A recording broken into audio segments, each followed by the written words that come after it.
Hi everyone, Ment here. I'm back again with another short lesson on making the most of your licks and phrases.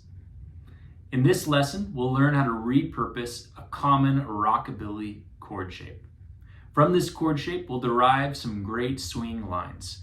If you're interested in learning more about taking chord shapes and creating lines from them, please consider taking advantage of a 10% off sale on the following transcriptions listed in the description below.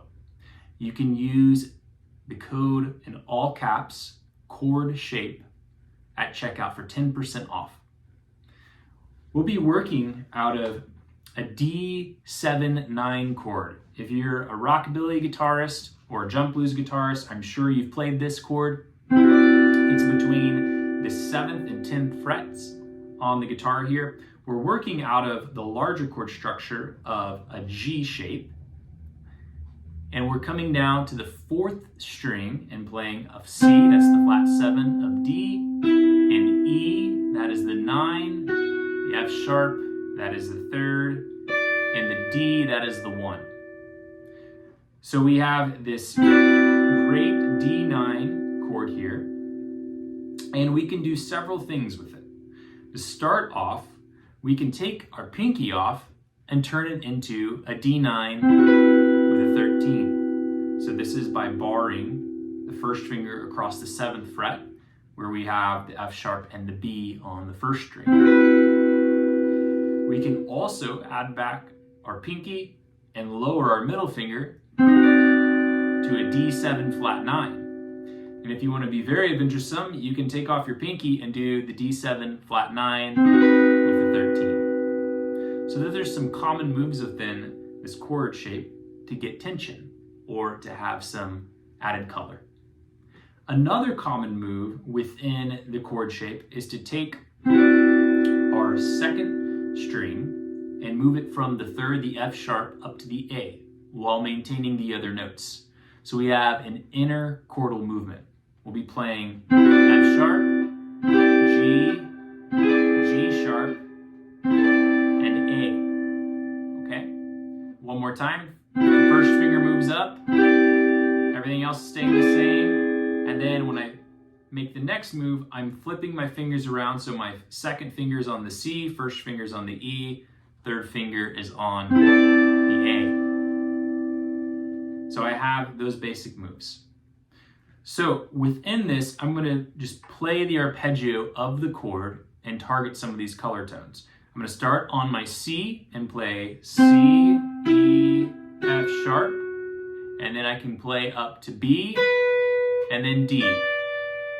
So that's highlighting the 9th to the 13th to the 1. I could add in my A note and play C, E, F sharp, A, B, D. I could adjust the 9 to a flat 9.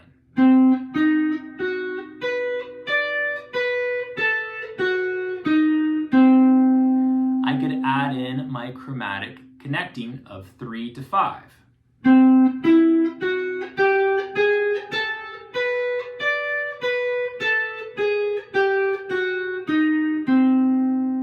So I have several different options. And by playing through the chord itself first in the variations, and then by turning it into single notes, I'm solidifying that sound in my ear. So I can use this over the 4 chord in a blues, for example. But I can also use it over the 5 chord. So all of my vocabulary I have here, whether that be chordally or in single notes, and hopefully you're seeing that's really the same in both ways. It's just, am I playing one note at a time, or am I playing multiple notes at a time? Can be used a whole step up for E.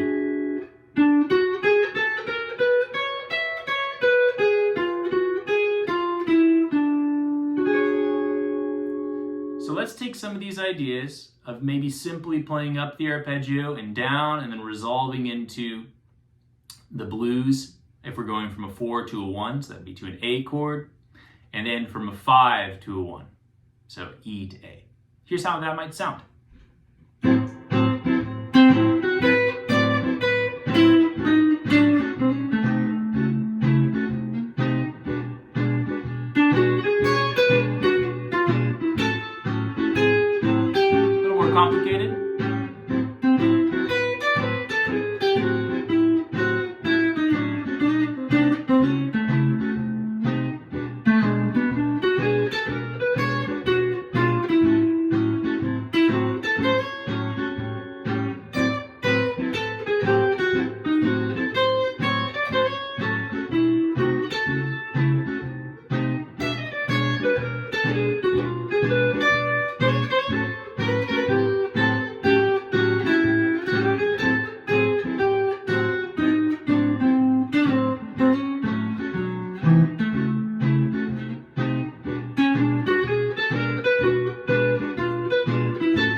can see that I'm just using all of the same moves and just riffs off them for each chord shape. The only thing that I have to think about is how I want to lead it back to the chord it's resolving into. So when you take a chord shape, make sure you put it through its paces. See the different tensions as well as the colors in them, and then figure out how you can apply it to other points in the change. This is how you make the most of your vocabulary that you have. Again, if you're interested in learning some more lessons like this, or would like to talk more about this in a private lesson, please see the links in the description below. And I look forward to seeing you in the next lesson. Thank you.